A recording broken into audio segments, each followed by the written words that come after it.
We'll start the class.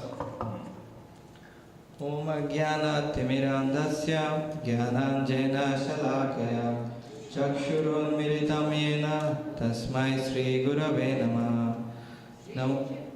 We'll say Prabhupada.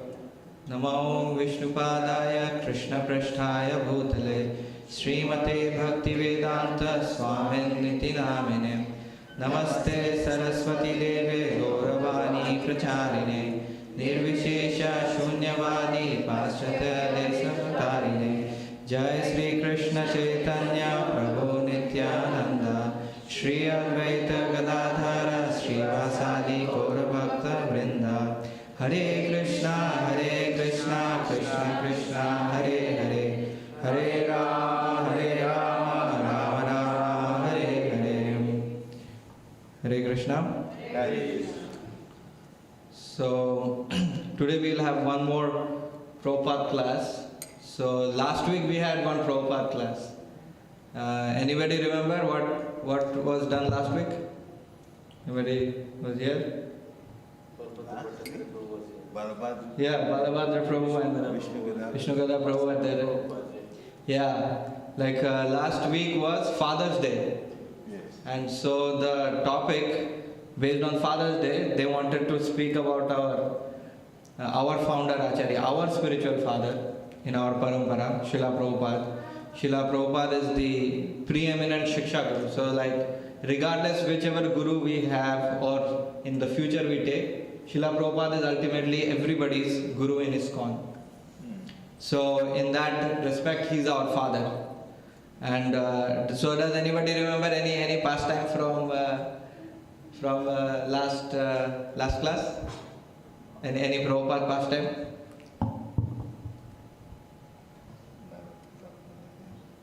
So Balabhadra Prabhu was speaking on like how he is a musician and he sees Prabhupada as like the perfect musician, the best in his category. And then I had piggybacked on that and I said like, I'm in politics, so I see Prabhupada as the best manager. So today's class is also on Prabhupada. Today we'll be covering, we'll be listening to Prabhupada memories. So from Balabhadra Prabhu and Vishnugada Prabhu.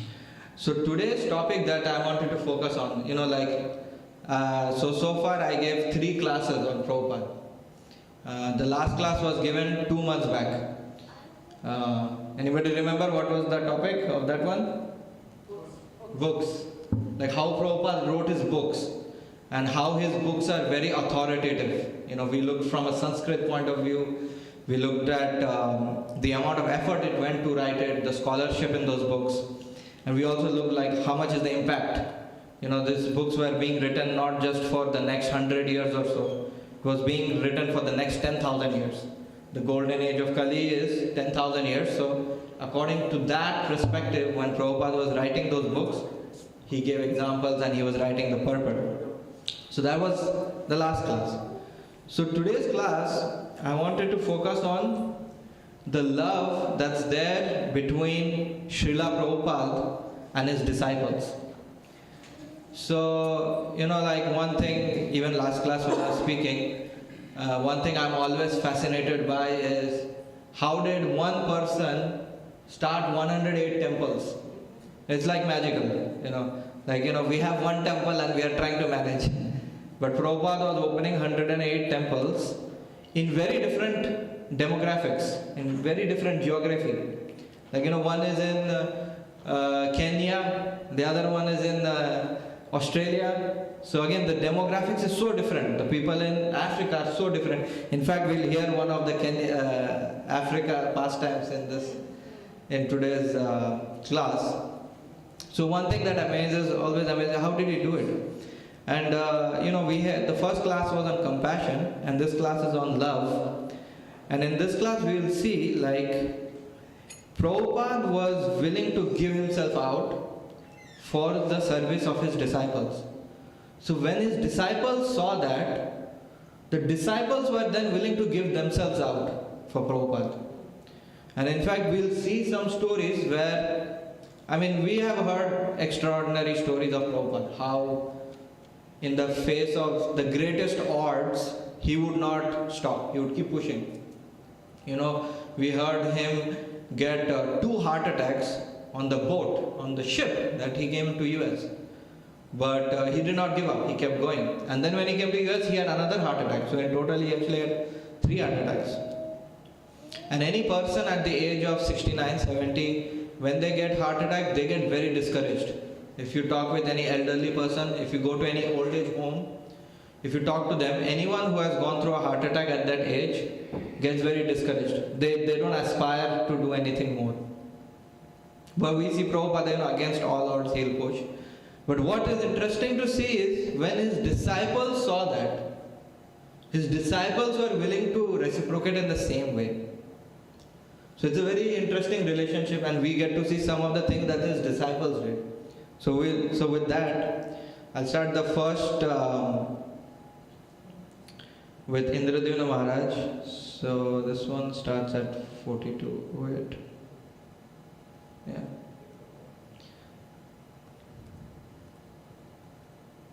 Yeah, this one. So here the story, just to give a little background to the story, this is like I think 1972-73. So Indradevna Maharaj is originally from US.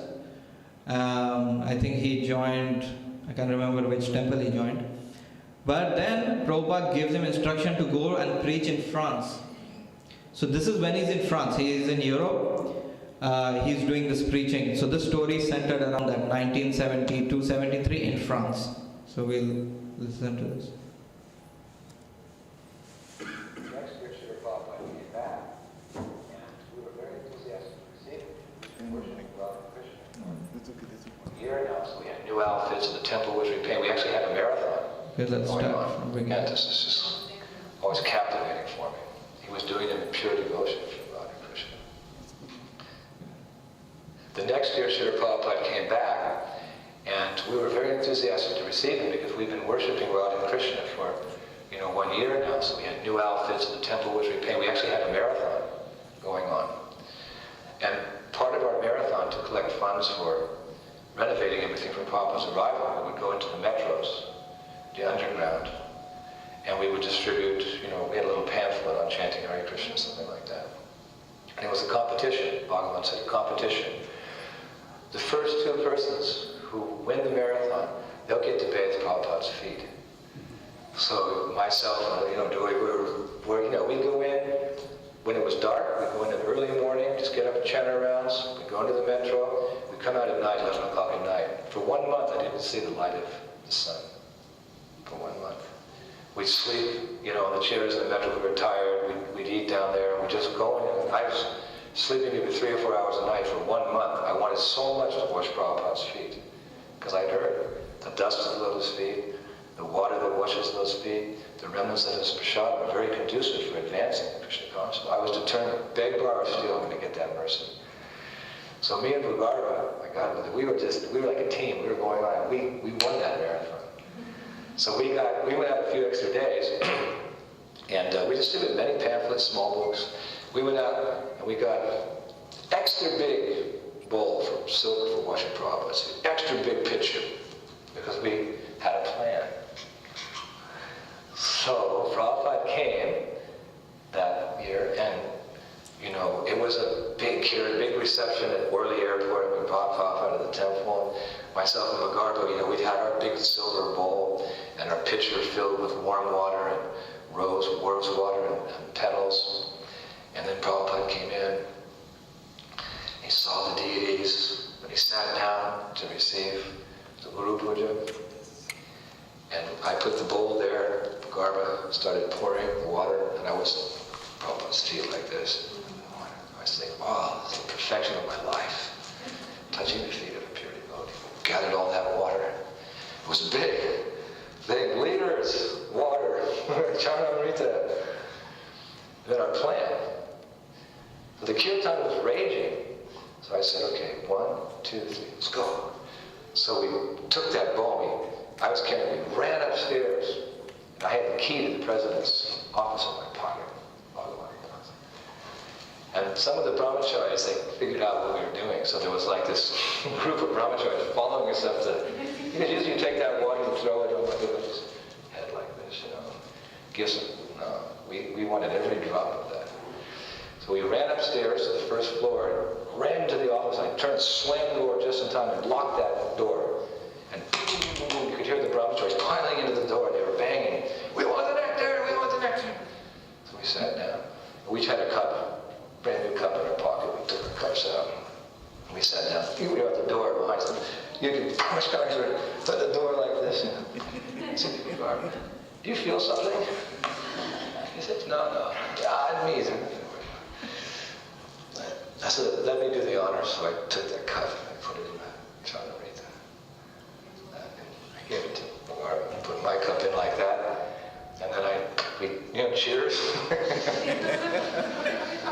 We began drinking very slowly. I savored every drop. And I was just remembering that, the water that washes the lotus feet of the pure devotee, the water of the spiritual masters. So much mercy there. And I was drinking regularly. Downstairs, and we just kept drinking, and I don't know how two young men could drink that much water, that much chanamrita. It was a lot. We just kept drinking. And there was a couple drops left at the end, so I said, Stephanie, I took that last drop, he took that drop there. We sat back. Oh. I think that that's probably the reason I'm still in the International Society of Krishna Consciousness.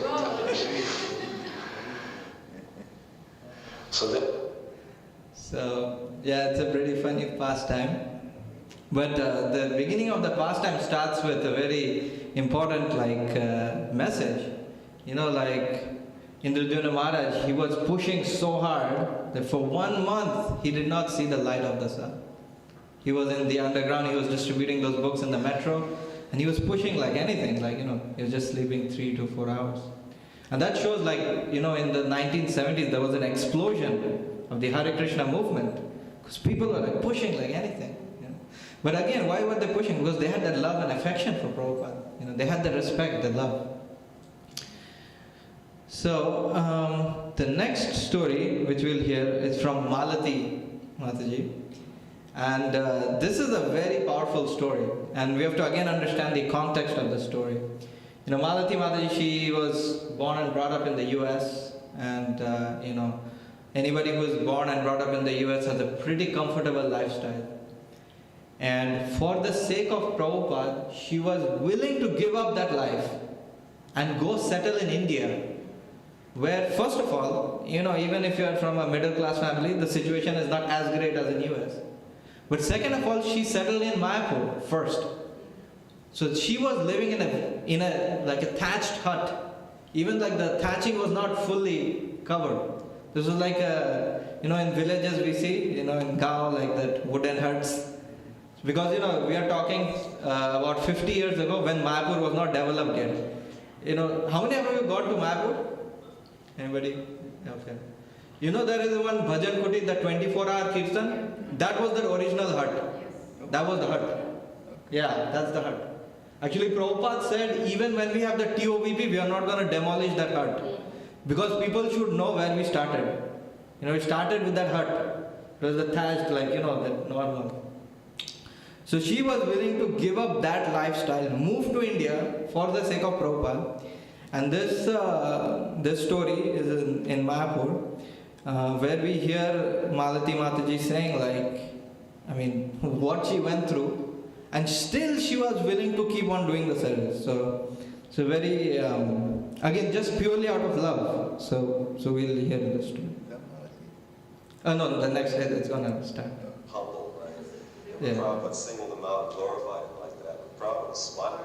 Yeah. Vagina just blushed. When we first arrived in Mayapur,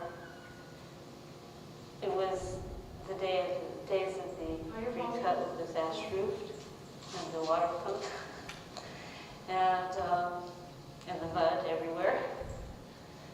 And we arrived like that. And Srila Prabhupada was staying in the brick hut. And Shamsundar was the secretary, and myself, I was the cook. And I have to speak a little bit about the situation to sort of let you understand, the mood that was there for me. which was I always wanted to be as cook like this. And so Krishna had rewarded me. Govinda Das and Gaur Sundar, they were my early ideals, like the family that was engaged in the service of the Guru. So now here it was, and somehow my husband and myself were engaged in the service of the Guru. And this time in Mayapur, I was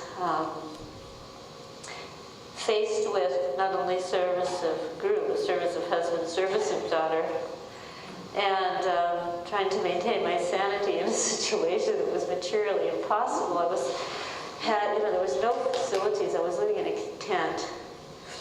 I had 2 buckets to cook with, and the servant would come every day and grab one of the buckets right before the meal was ended to heat the water for Prabhupada's bath. We never, I didn't even think, well, why don't you go get yourself a bucket, Prabhupada served one bucket. Oh, yes. But then I was left holding the one bucket, really needing, for chapatis, and also it was that was one aspect. But the real thing was, I'd start out the day having to confront the treasurer. Now, the duty of a treasurer is not to give money out, it's to hold on to every paisa, no matter what, or no matter who. So I would usually have a rather royal argument with the treasurer concerning funds for Srila Prabhupada's boga. Then I'd collect my daughter and go out and have an argument with the rickshawala who was going to take me to the boat, where I had another argument concerning money. Because you see, being white, they expect that it's 10 times the amount, but the treasurer was only going to give us what the locals paid, no matter what. And he wouldn't pay for my daughter, and they wanted my daughter to pay, no matter what. And this caused a bitter argument every single day. So then I finished that fight. On the other, it used to be when you get off the boat at the other side, there was a guy that you'd have to pay a tax in order to walk up the bank. So there was another argument. Then another fight with the rickshawala who were going to take it to the subject market and to fight with everybody there who he had to deal with, and then do it all over again to go back to get to the other side. So by the time I get back there, I would just be, trying to, hold on to my kid and, keep her happy, and then start cooking. And then have the servant come and take away the stove just before lunch so that, to double my anxiety, which was already at peak level. So I started thinking, actually, what am I doing, And on top of that, every day I'm thinking, how can I please Srila Prabhupada? And I was really thinking like this. I really wanted to cook perfectly for him. So I'd always be thinking about it all day. Even when I wasn't cooking, after I'd cooked, I'd be thinking already for the next day, how can I do it perfectly? And then it seemed like every single day he was telling me something that I was doing imperfectly. So I can remember that one day there was too much salt. We'd always put salt, pepper, and nimbu. So one day there was too much salt, so then the next day I took less, but then there was too little. And I was thinking, I can't get it right. I can't do it right. Everything I do is wrong. Actually, maybe I shouldn't even be cooking. And the minute that idea went in my mind, I started feeling, yeah, actually, someone else should be cooking. And I was thinking, yeah, I'll just go tell Prabhupada to get someone else, or I'll get someone else who can be better than me at it. And I started actually feeling better. I was thinking, the problem's almost solved. All I have to do is tell Prabhupada, and that's it. So the next day I go in there, full of this idea. And the thing was, I'd heard his godbrothers were coming for lunch, and that was another thing. Prabhupada was getting criticized for having a female cook. I was a cook, and therefore I felt, badly about that too. There was other criticisms. That was just one of them. So I'm gonna, I find out his godbrothers are coming for lunch, so I think, well, he certainly won't have me cook today, so I'll tell him tomorrow. But he calls me in the room, and he starts to tell me what he wants for lunch. So I couldn't very well say, well, Srila Prabhupada, not today, because, everything's in motion, so okay. I go out and I make the lunch, and I come to bring it in, and I look, he's in the front part of the room, and I'm looking in, and there he is at the end like a royal king, and on each side are, a row of old stately Vaishnavas with dandas, and it was an impressive sight, but I felt completely intimidated. So what I did, because I had to go in there, is I took my sari and I put it over my head like this, And then I covered my hands, and I got down on the floor, my hands and knees, and I had the plate. So the only thing was the plate, and I crawled in. It's just the plate. And I put it down, and then I was making my obeisances, and I started like slithering back out. And I heard Srila Prabhupada saying, yes, she cooks for me, and all I do is criticize her. But she would slit her throat for me, and I would do the same for her. And when he said that, I completely disintegrated.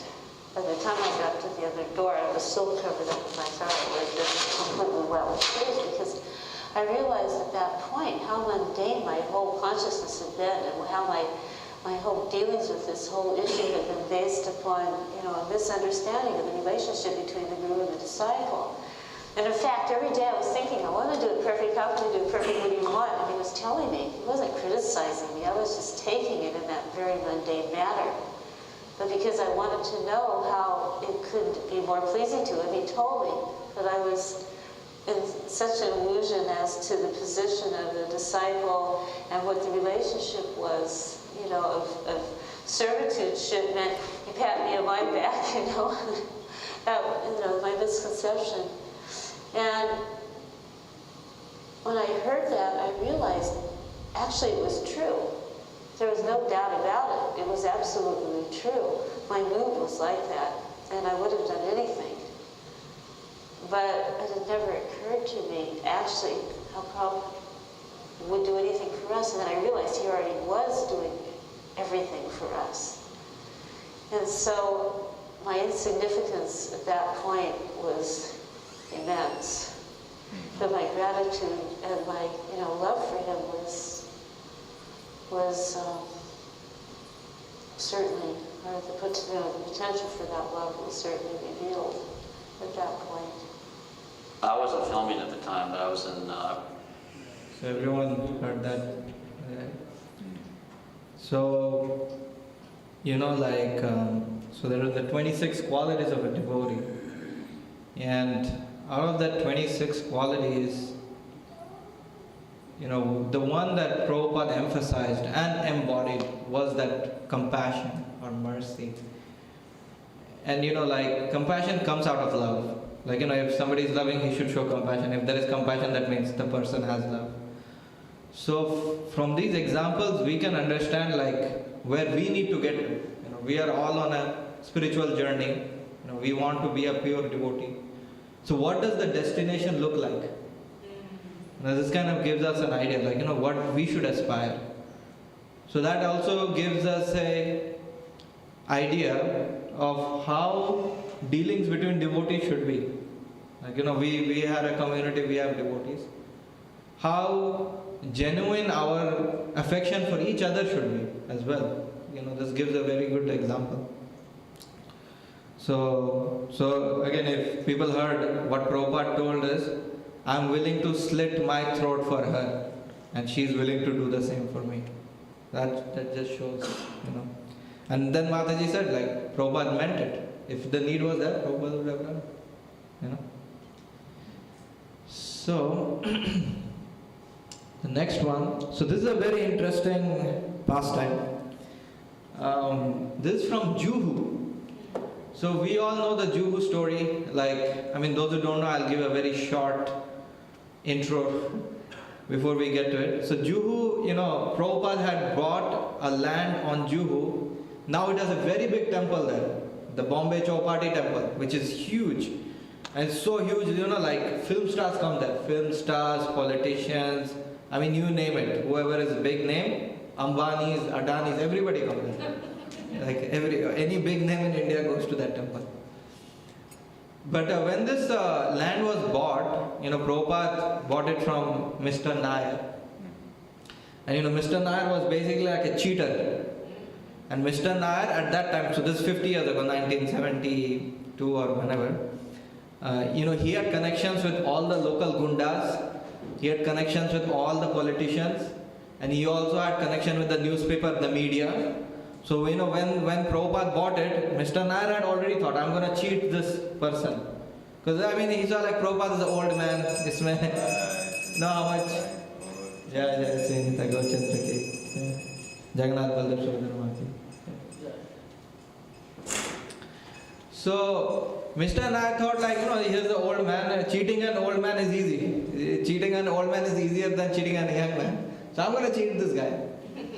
But he didn't know that Prabhupada was a transcendental personality. So those who read the story, there is a lot that happens, he uses the gundas go and break down the temple. They're almost going to break down the deity. That time, Prabhupada's political contacts, they call Bal Thackeray, that time's Maharashtra Shiv Sena leader. And Bal Thackeray gets angry. And Bal Thackeray calls the police superintendent. And he tells him, how come in my state a Hindu temple is being demolished? How is that even possible? So last minute, the police superintendent comes and stops. If few minutes later, they would have broken the deity also. So there is a whole history, like a very climactic, very like a movie type story is there. But this person, so he's not a disciple of Prabhupada, but he's P.L. Sethi. So P.L. Sethi was a big industrialist. And P.L. Sethi was one of the person who really helped Prabhupada to build that temple. So on the Mr. Nair side, he had his own gundas and this and that. And on Prabhupada's side, he had like a lot of big industrialists, big rich people who was backing Prabhupada. And P.L. Sethi was one person who backed Prabhupada. So we'll hear from him what is his experience with Prabhupada.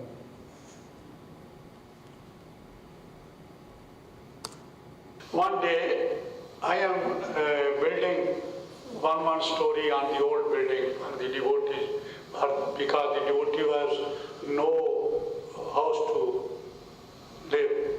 They are staying in the chita huts.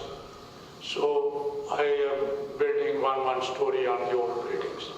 So one day I was very hot day, and cement and sand was put on my clothes, very dirty clothes, and I think that I will not go Guruji in this position. So when I am going that, my mind said, why you are not going to Guruji? Go to Guruji. What is the work? Working in here, and there is must some cement and sand will put on, and I am working like this. And I went to Guruji, and all these Giriraj Swami, Srila Swami was sitting there. Then Guruji said, Mr. Sethi, you are building houses for my devotees, and your house is building in Krishna Loka. And I said, I am a sinful man, Prabhupada. How I can go to Krishna Loka? Then Guruji said, this I will see. This is not your duty. I will see that you will go to Krishna Loka. You see how they will love to the devotees, that who serve the devotees. Guruji so mercy upon that person who serve the devotee, that he can Krishna Loka to that person.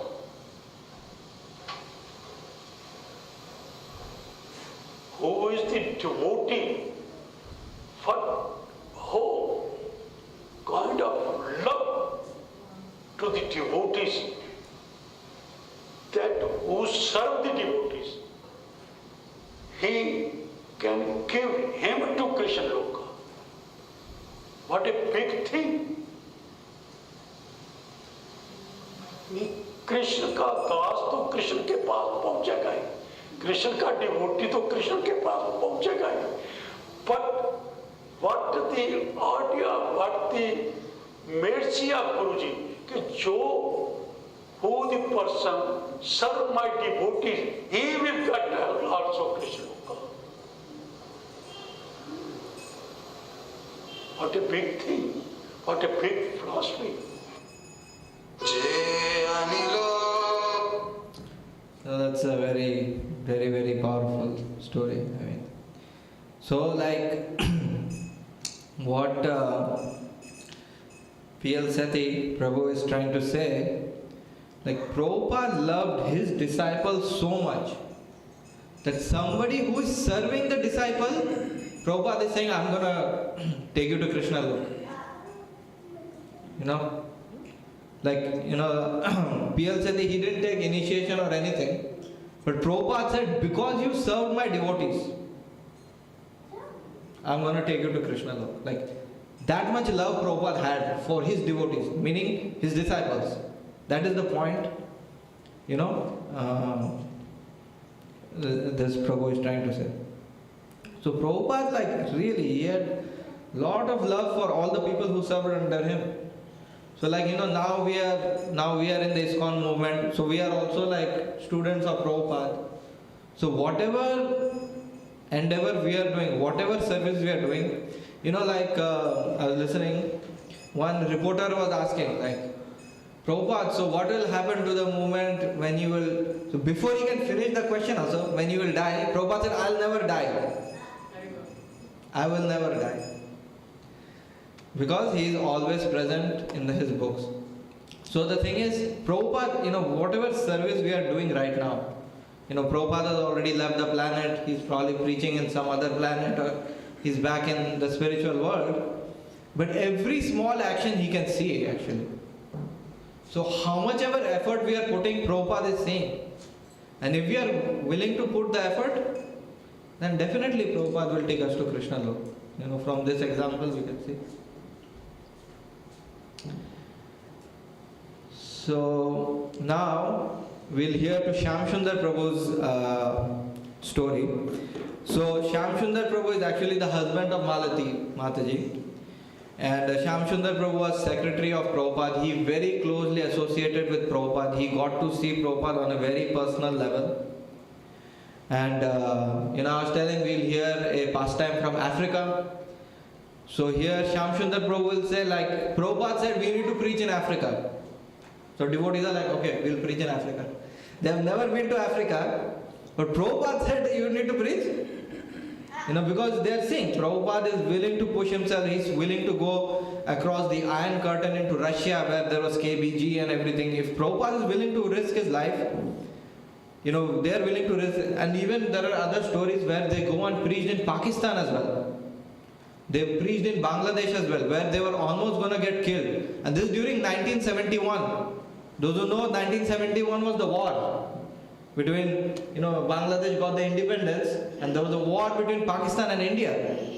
And that time Brahmananda Prabhu was preaching in Pakistan about Krishna. Like, can you imagine? Prabhupada said, Brahmananda Prabhu, you go to Pakistan. He went to Pakistan. So, but here we'll hear the story of Africa and just see, like, you know, how they're willing to. We are a democracy. The unanimous vote will hold. And if there's a deadlock, I will throw the remaining vote. But only if it's a grievous error. Somebody must have a copy of that original. It's in the database, the original letter like that. Yeah.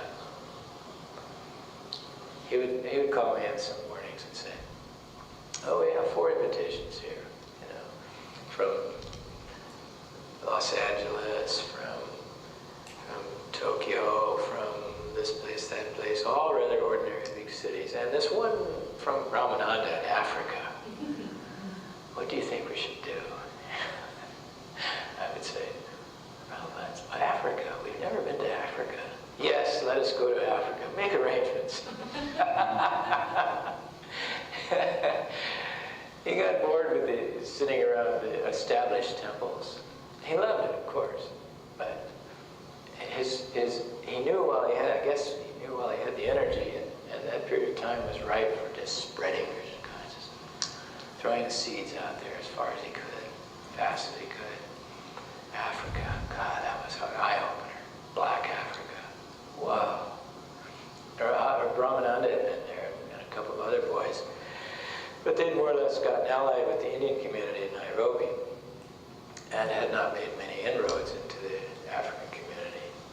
So ever shortly after he arrived, Prabhupada was talking to Brahmananda and asking him, had he been having kirtans in public yet?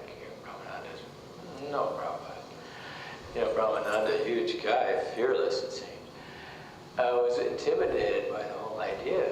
And Prabhupada says, okay, then you all will go, now there are 4 of you, you will go for kirtan in Nairobi. So Ramananda, the other boy who was there, myself, and Aravinda, who was Prabhupada's other servant, went out one afternoon, just scared to death.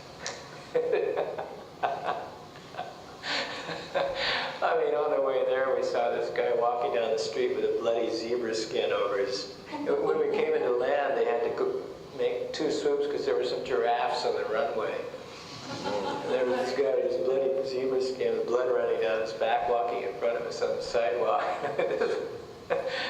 Well, it's nothing compared to Gargamuni and those guys who had gone across, well, and Ramananda, who had already gone across Turkey and into Pakistan.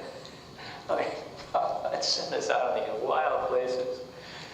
And so we very hesitantly started up our little kirtan in the middle of this city park under a tree.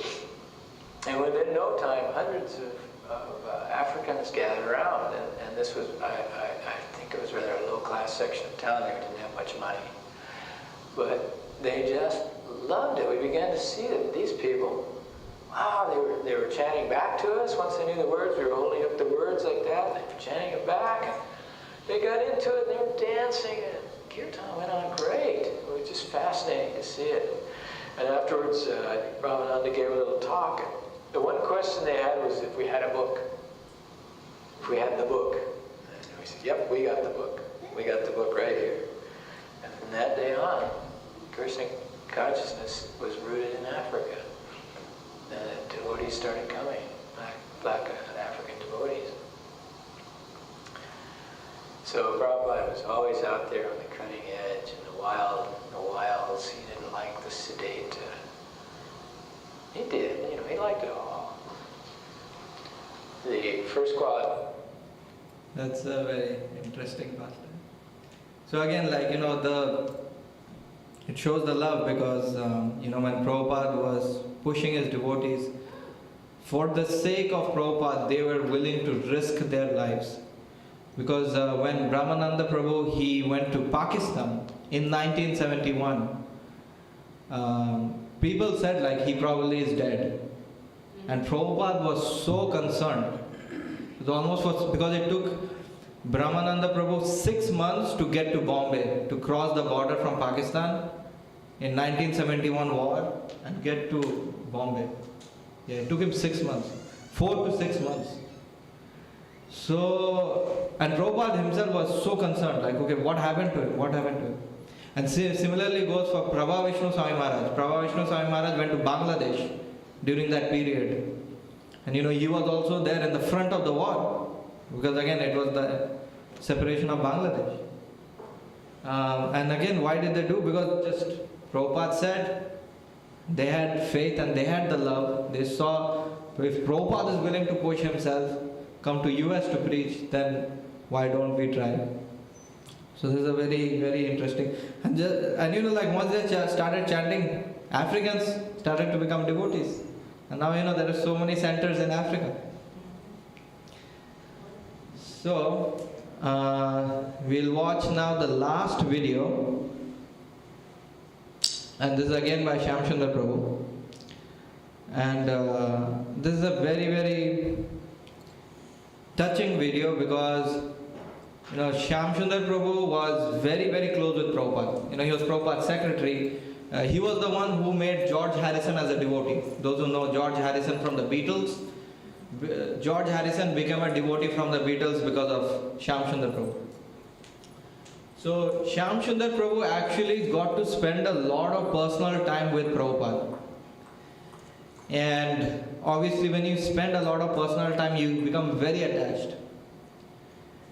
And here, Shyamsundar Prabhu really captures his own feelings, like how he felt the time with Prabhupada. And this video was taken probably in the 1990s or something. So by that time Prabhupada had already left. So how he felt after Prabhupada left. This is a very, very good for him. In the books, Prabhupada taught us, and in his lectures, that Krishna is the supreme proprietor of all energies, and that even the small jiva energies are really, we are not proprietor of our energies. The energy is transcendental. And he not only taught us in our books that to understand that intellectually, but he exhibited that himself many times. There were times when I thought Prabhupada would just be ready to die from fatigue. And we would go from morning to night all over the world. He would run from one lecture to another in somebody's house, and he'd be looking exhausted, and I'd say, okay, we're going to bed now, Prabhupada. And I'd just give him his room. Some people would show up out there, and I'd say, well, you can't see him just now, there's some ordinary people. Prabhupada would hear him out there, and he'd say, let them come in. And he'd talk into the night with these people about their families, their problems. And he just kept going, and I'd crash, I'd go to sleep finally. His light would still be on, and I'd wake up at some point, usually with his bell ringing. I always slept in my clothes. And his light would still be on. I never saw him sleep. I can't remember, even in those train compartments when we traveled together around India in two-bed compartments, I don't remember him looking at him with his eyes closed, sleeping. I would see him sometimes lying there with his eyes closed, but he always knew what was going on around him. Sure enough, as soon as I looked at him, one would open like this. He was just so aware. So I learned early on that energy is not, this little body is not the source of our energies. Once it becomes Krishna conscious. As long as it's allied with material nature, you have very limited. We can crash in a minute. Crash and burn all the time. But as soon as you start getting wound up about Krishna, we've seen it, everyone has seen this happen. Not only with Prabhupada, but with devotees. Look at Malati, how she's overcome her illness through Krishna consciousness. Purely, it's a miracle. No one can believe it. The modern miracle of modern medicine. Nobody can understand it. Once Prabhupada in London, I think others maybe talked about this incident. I was sleeping outside of his room in Berry Place, and I heard in my dreams, very faintly, Shama Sundar. I crashed awake like this and hit the bunk. I was on the lower bunk of a wooden bunk bed, crashed my head on the bunk above me and staggered out. And the door was just opening when I got to it, and Prabhupada was standing there, reeling, and then he just collapsed in my arms. My God, I just was stunned. I didn't know what in the world to do. And I picked him up, and it was like he didn't weigh anything. There was no weight. He felt like a little pillow or something. Absolutely no weight whatsoever. And his eyes were closed, and gray-faced. And I went over to his bed, and I laid him down. And he was shivering, so I began to heat blankets over him. And then he opened his eyes and said, I'm cold. So I went over and I turned the heat up as far as it would go and got some more blankets and covered him up. And I just didn't know what to do. I didn't know whether to call the hospital, get an ambulance, what was going on. And he said, bring a little black pepper paste. He told me how to make it or something. So I ran down the kitchen, brought us up, and put it on his head, his forehead. And he says, now you just lay down there and sleep. No hospital. And I ran around. His room was right over the Temple Road. So I ran around to the pujaris and woke him up. And I said, look, at Mangala Arati, which is in about an hour, no bells, just quiet, no singing loud. Prabhupada needs to rest. So he slept probably 5 hours or so. He got up. I slept right on the floor there. I didn't really sleep, I don't believe. I think I just stayed awake most of the night just watching. His breathing was deep but normal. But even then, he wasn't sleeping. Every time I would get really, really worried and look up at him, his eyes would open. Like, okay. And then in the morning, he got up, said, it's time for a morning walk. carried on as if nothing happened. Now you tell me where that energy comes from. It's not possible. And I saw it so many times.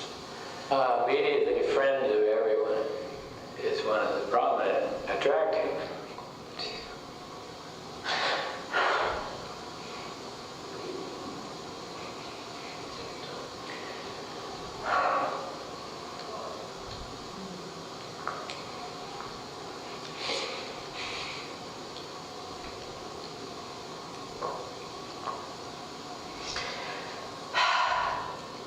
Prabhupada said that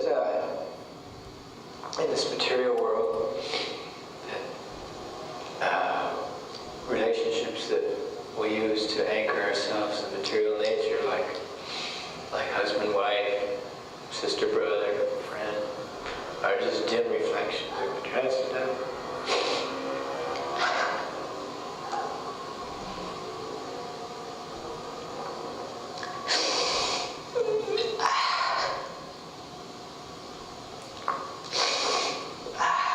You grieve when you can't be with your friend,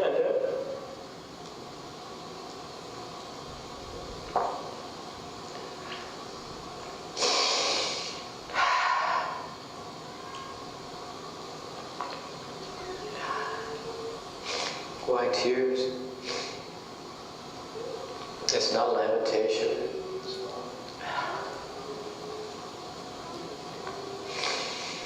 It's just wishing so hard that you could be here.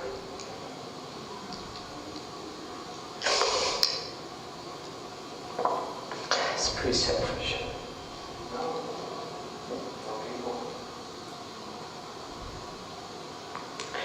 Prabhupada always said that it's the desire of every human, or every living entity to have peace and be satisfied. But that's what we want. That's our nature. Whenever Prabhupada was in my presence, I always felt that to the ultimate. It's the only time.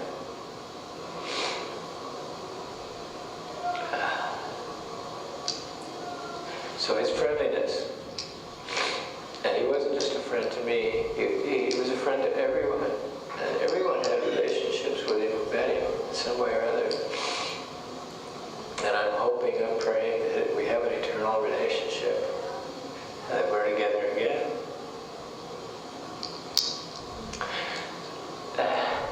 It's my only reason for existence.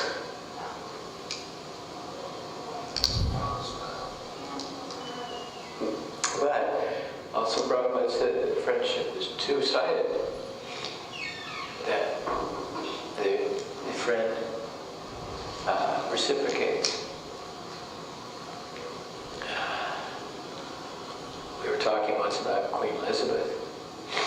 David Wynn had recently done her bust, and he had given her a copy of Prabhupada's Bhagavad Gita. I asked him if he could, while she's sitting there for hours, while he's designing her bust, could just slide her this copy of Prabhupada's Bhagavad Gita and let her thumb through it. And she did one day while he was sitting there for hours. I think it goes into the next pastime. It shows so again it gives a reference, like how we should be with other devotees, like how the relationship should be. Because that's what Prabhupada wanted. So these are the 5 pastimes I had it. And I want to open the floor to hear the realizations from the devotees.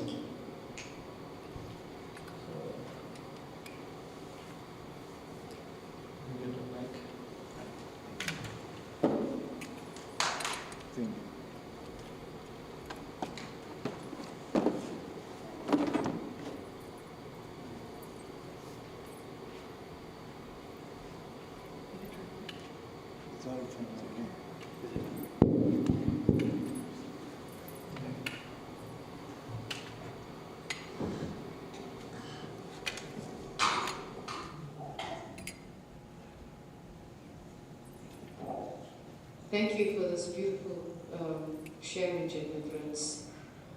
there are so many facets to Srila Prabhupada's life, so many behavior characteristics that really embodies the whole aspect of Vaishnavism, and how Srila Prabhupada being known as definitely the pure devotee, the Lord, the ambassador sent by by Krishna. So thank you for this, especially the last one by Shamsundar Prabhu was really, really amazing. I think one of the pastimes that you shared about Malati Prabhu was really amazing. It's a story that we've heard, pastime, I shouldn't say not story, pastime that we've heard several times. And one thing that crossed my mind, we hear these pastimes and we say, wow, look at Prabhupada's magnificence, and then his disciples who are just giving their lives without even thinking twice. Then it's something for us to question ourselves. Am I willing to do that? Can I do that? Do I have that connection where someone says, give up your life for Prabhupada, like Prabhupada told Malati Prabhu, I'll slit my throat for you, and she will do the same. So we ask, geez, if my spiritual master told me to go to an Arctic Circle right now, will I do it? Will I do it? Or if he says go to whatever, Antarctica, anything, like even this past time with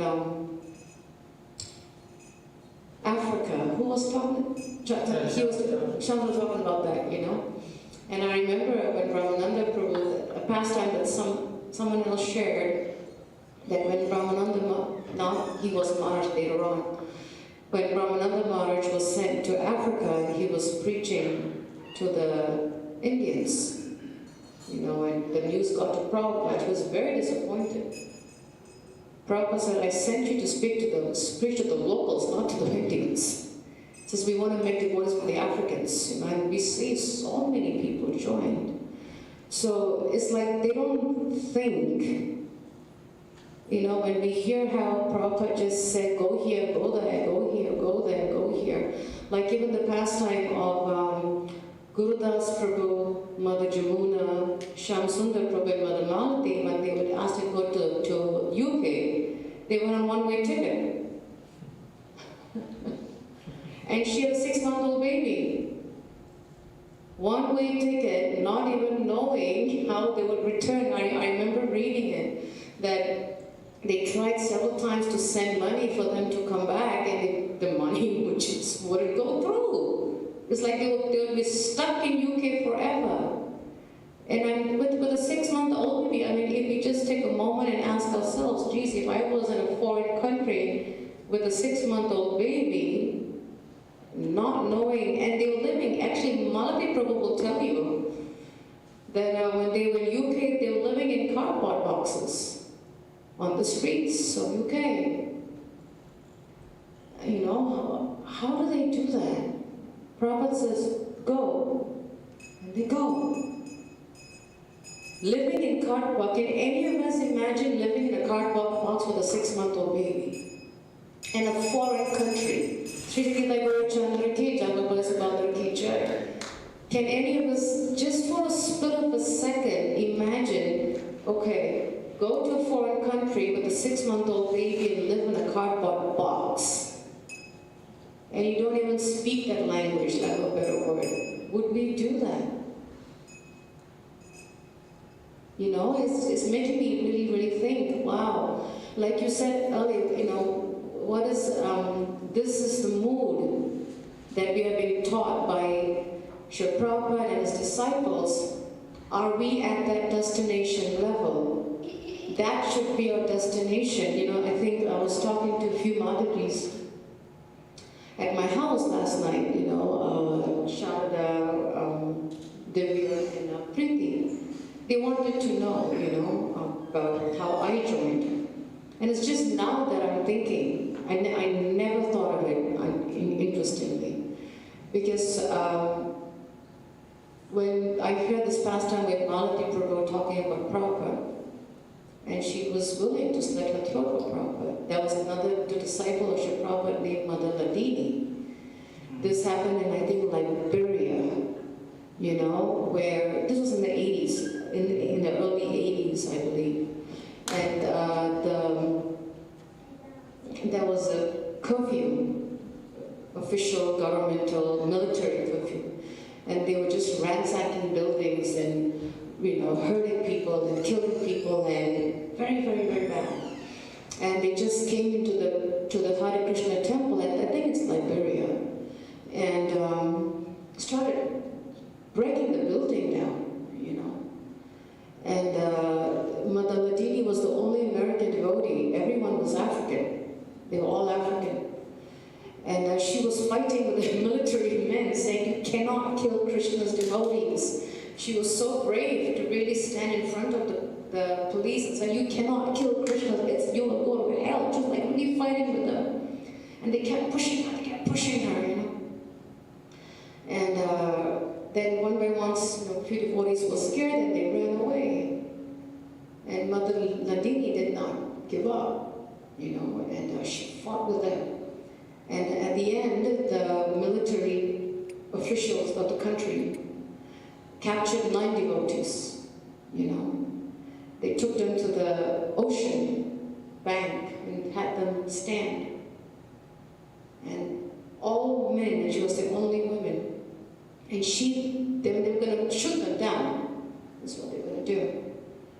And Mother Ladini, being a Prabhupada disciple, she again started fighting with the military officials, saying, you can't kill Krishna's devotees, this is a Prabhupada's temple, and so and so forth, really fighting. And the military said, we will kill you first. And they shot her. She died. Never thought twice. And one spiritual master said, because she gave her life to Prabhupada, she's gone back to Godhead. Powerful pastimes. It makes us question our Krishna consciousness. It makes us question our endeavor. It makes us question our, like you said, where is our destination? What is separating us to get to the destination? What is the obstacle? What are the obstacles? Are we willing to follow the footsteps? We cannot imitate, Prabhupada says, we can't imitate, it's just no way. But we can follow the footsteps. How can we get to that stage of really seeing this Prabhupada, Shyam Sundar Prabhu? He's 84 years old now, Shyam Sundar Prabhu, really struggling, has major health problems. Malati Prabhu is 78, 79 years old. They're all in the 70s and 80s. And they've given every drop of their life, and it's for us to do a self-evaluation. How can I get there? What is blocking me from getting to the destination? What do we have to do to get there? I'll add one point regarding the destination. So, one disciple asked, Prabhupada, what it is like to be on that bhava stage, on that high level, on the pure devotee stage. What is it like, And then Prabhupada, he thought for a few seconds. And then he said, no fear. Those who get to that stage. If we are doing a self-evaluation, where are we in the Krishna consciousness? If we reach that stage, that means there is no fear. Abhayam Sattva Samsada, no fear. Your devotee has no fear. Because he no longer fears death. But how many of us can say that we don't fear death? I don't think, we are stuck in our comfort zones, right? Forget about death, we are stuck in the own material comfort zone. So when we talk about the destination, when we talk about that bhava stage or that stage of love, the pure love of God, it's a very difficult stage. It's very hard. It's hard to like comprehend. When we hear these stories, we start to see what that stage looks like. Otherwise, like if we are thinking like we have reached that stage, we should be able to sacrifice to that level. There is no fear of death. Because the person who went to Pakistan in 1971 to preach Krishna consciousness, how many of us can have that faith? To go to Pakistan. 1970. Again, this is not today's Pakistan. It's 1971 Pakistan. Today's Pakistan is a little bit more different. Like now slowly maybe they are getting a little bit in line or something. 71 means war. So war. And Brahmananda Prabhu, he just said, go to Pakistan. He went to Pakistan. And Prabhupada was concerned like, okay, is he alive? For 4 months, he didn't get any news from Brahmananda Prabhu. Until he crossed the border and then he came to Bombay. And then the same goes for Prabhupada Vishnu Swami Maharaj. He went to Bangladesh in 1971. And again, his story is there, separate from here. He was almost gonna get killed by the Muslims there. Prabhupada Vishnu Swami Maharaj. Then later he comes to Mayapur and then he goes to Nepal to preach. So the Mahabhava or the Bhava, the Prema stage, in the steps of Bhakti, this is the 7th, this is the 8th and the 9th step. Prema is the supreme. Prema Pumartha Mahan. So that's step number 9. Before that is the Bhava stage, which is step number 8. So when they ask that what is that characteristic of a devotee who is in that state, Prabhupada said he has no fear. And we see this. We see it in Prabhupada, we see it even in his disciples. All his disciples have it. If we just go through each one of them, they all have the fearless stage. Absolutely. Thank you for really making me think. If I have to, I was sharing something that's making me think because when I joined Krishna consciousness, and I was sharing this with a few of the Matajis yesterday.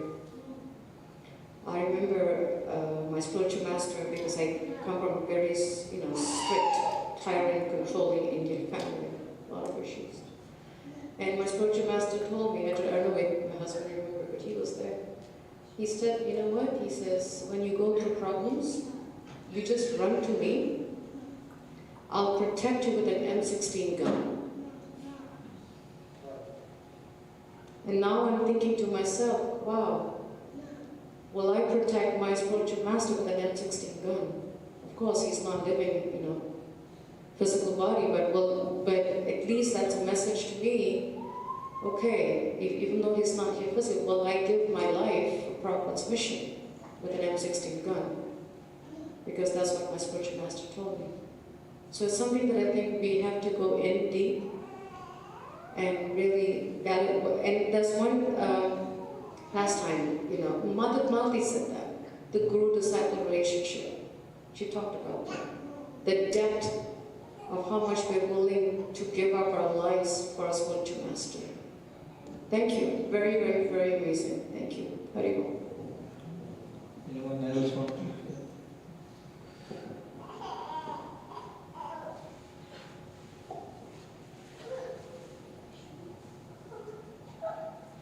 If not, I'll share one more thing, because again from this we see the relationship that was there between Prabhupada and his disciples. Similar relationships existed between the disciples of Prabhupada. Because when the disciples saw that, how much, let's say, affection Prabhupada is giving them, so they should be willing to give that affection to each other. Because, this one point always comes in my mind is, when we go back to the spiritual world, we don't have to do any work.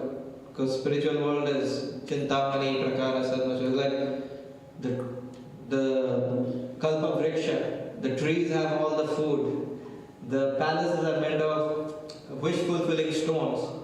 So we don't have to do any work. Because if you want samosa, you just say samosa. Samosa will be there.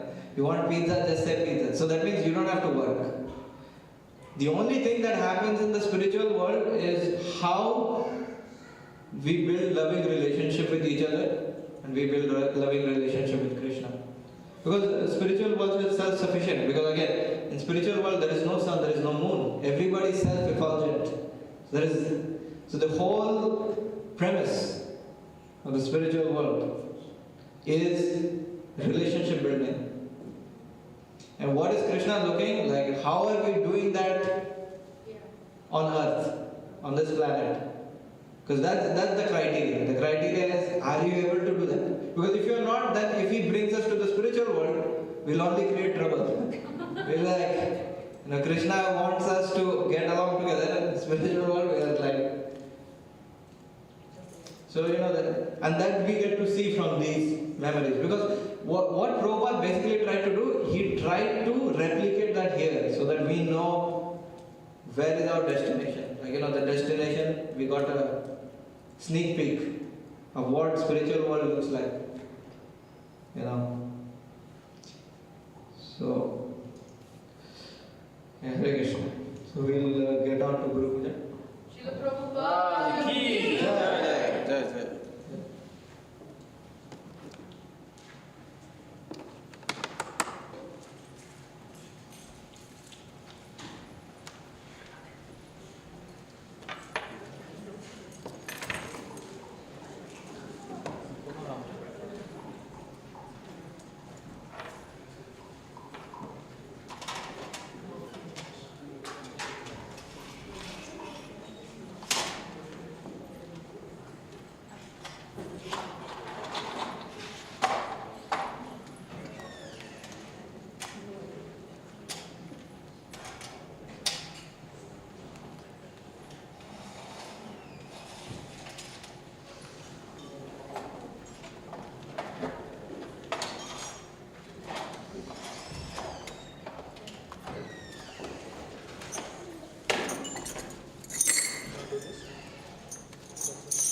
Bye.